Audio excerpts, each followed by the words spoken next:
Alright, so you would like to learn how to install Optifine and Lite Shaders on your PC, but you don't know how, or maybe you've downloaded a lot of viruses on your computer already.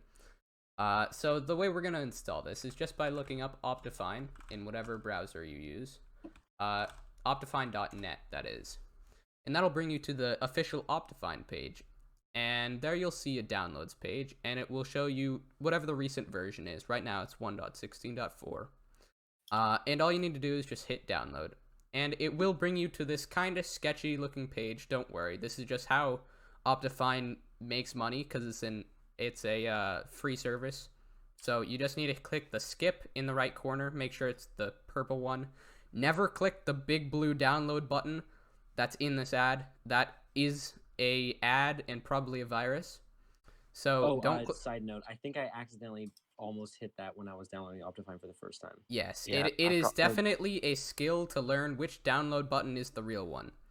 So do not click rent a Minecraft server, do not click the download button, hit skip, and it will take you to the download website, and you can just hit the download button, and it'll say this type of file can harm your computer, and it'll also open an ad on your screen. So hit keep the file, and close your Chrome tab, or whatever browser you're using, and open up your File Explorer. On Mac, I'm not sure what this is. This will be whatever File Explorer Mac has. And go to your wherever you downloaded it, which on Windows is default this PC and then downloads. It'll just show up as the downloads folder on the left side of your File Explorer. And at the very top, if you sort by date modified, as I have here, to do that, just click it until the arrow is pointing down.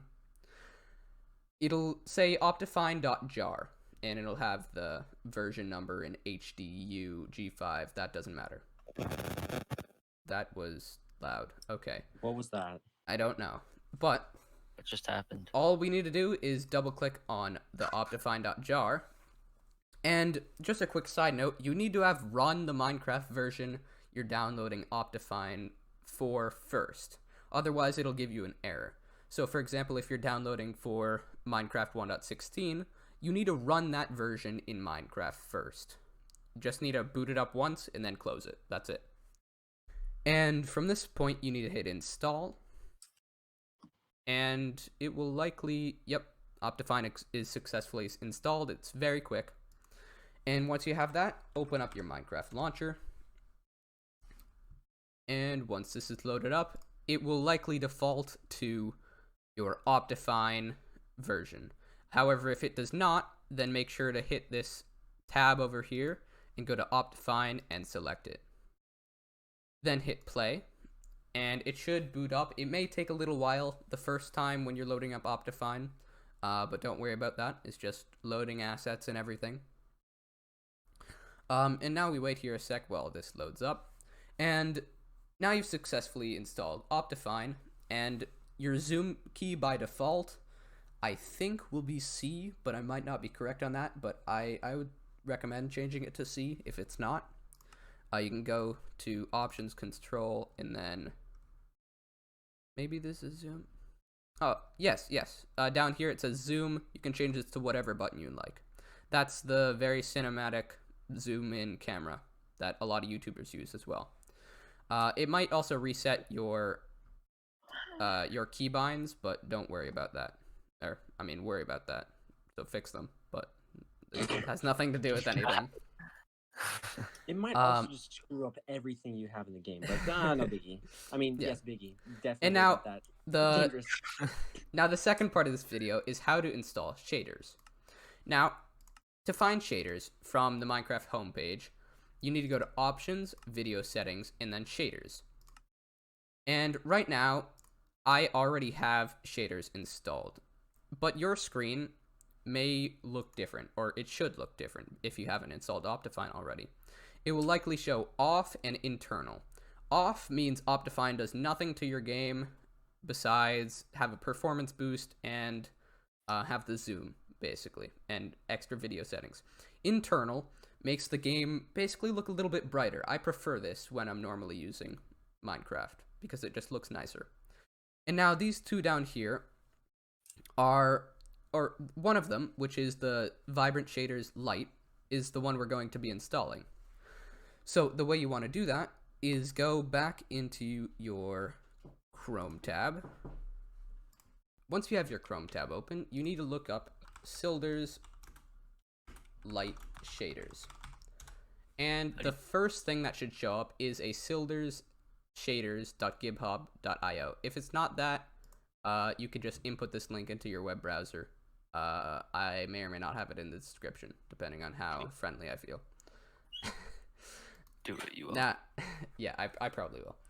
Now go to the downloads page on the left here, and select the Shaders Vibrant Shaders v1.281 Lite, because there's different levels of shaders here. The extreme volumetric lighting, basically if you have an RTX 3090, you're going to be running at 10 FPS. That's how it works. Light is what most people are probably going to want if they have any reasonable PC or laptop, as it may be. So hit the download button that corresponds to the one you want to download, and it'll bring up another semi-sketchy looking ad site. And once again, do not, under any circumstances, click this download button. That is bad. That is really freaking bad. And also, don't create a Forge server. Don't do that. Hit skip.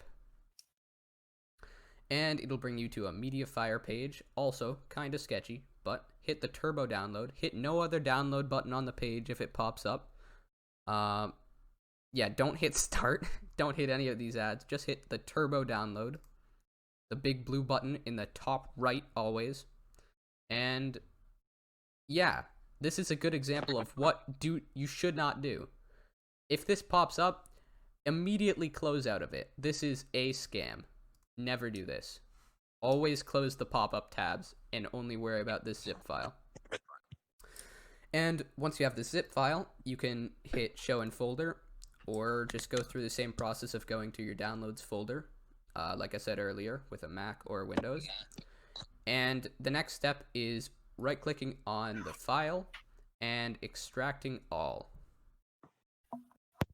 So once you've extracted all, on a Mac, you may need to download a zip file extractor.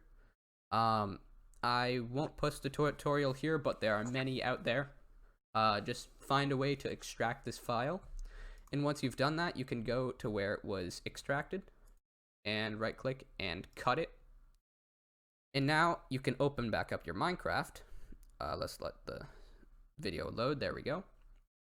And go to Shaders folder. And from here, you can just right-click and then paste. Yep, just like that.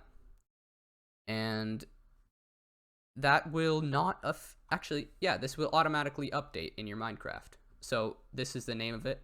The name is weird. I'm not sure why, but it just is. So hit your Shaders Vibrant Shaders. And what I just selected it out of the list.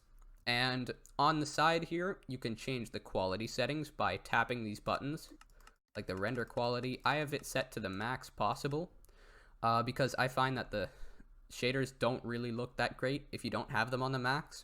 So I've adjusted everything to be the max here. And you hit done, done, done, and you can load up your world. And now, you will have shaders. Alright, and now that you've gotten Optifine installed, you may be wondering what all these video settings mean. So, a quick run through of them is graphics fast, fancy, or fast or fancy. Actually, this fabulous as well. Doesn't seem to be working for me. Actually, oh yeah, you can't use fabulous graphics with shaders because shaders is already fabulous enough. So smooth lighting, minimum, maximum. This just adjusts smooth lighting. Honestly, I found that this bar doesn't actually do anything. It's only controlled by the smooth lighting level. That's the only thing that has affected my game. And the render distance, this is how many chunks you're gonna render, so how far you can see in the game.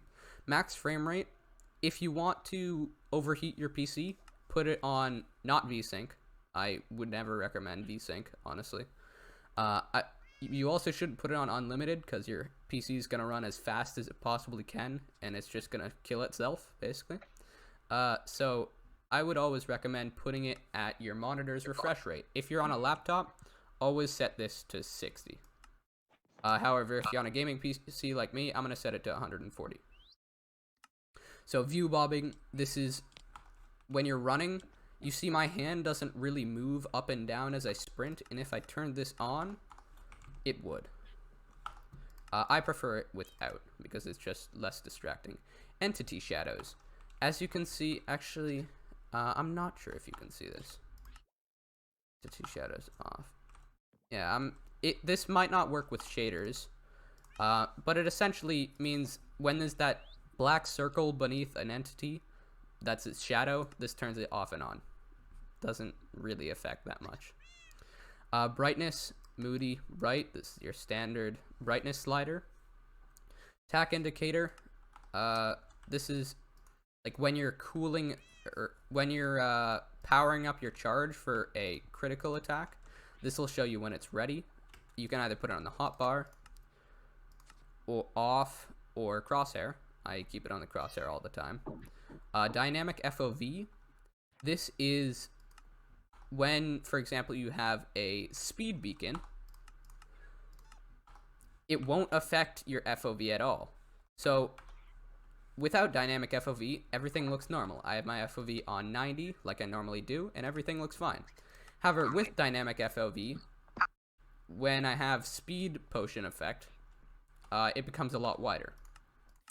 So I'm not sure which one I like better. Dynamic lights, this is a very important thing, especially when you're mining. Dynamic lights is basically if you hold a torch in your hand, or if you drop it on the ground, it'll light up the area around it. This does not affect mob spawning at all. It is purely visual, but it is extremely helpful to brighten up caves and such. Additionally, we've already gone through the shaders tab. There is a few more subcategories here. Details. You can adjust all these different things. I'm not going to go through them. Biome blend is how well the biomes blend. Like if you're going from a desert, if you're going from like a jungle to a plains biome, the grass has a different color, or like plains to a swamp biome, it'll make that transition smoother the higher you go. And obviously the lower you go, the better FPS you're going to get. Entity distance, this adjusts how far away you'll see entities like zombies or foxes or whatever it may be. And you can go through these all yourself. There's a lot of them. They're really cool, but they're mostly just personal preference and just ease of access things, or just small visual things. Now, animations, all these are pretty self-explanatory. I typically play with potion particles off because I have a beacon and they're super annoying. And let's see. Performance. So some things you definitely should turn on are basically everything in here. Like smooth FPS, smart animations, render regions. All this stuff should be on because it makes your FPS a lot better. And performance. That's actually what I was just in. Other. These are generally more advanced controls. You won't really need to know them. Advanced tooltips, this tells you, for example, if you hover over your pickaxe, the advanced tooltips is the stuff under when in main hand. Or actually, sorry, it's the durability and the NBT tags. That's what it shows. You can choose to have that on or off. I like it on. And also screen size, full screen mode, weather. Everything is fairly standard. The lagometer, I like that. Yeah, lagometer just detects your lag. It's pretty self-explanatory from there on. So, I hope you guys enjoyed this little introduction to Optifine and Lite Shaders, and subscribe.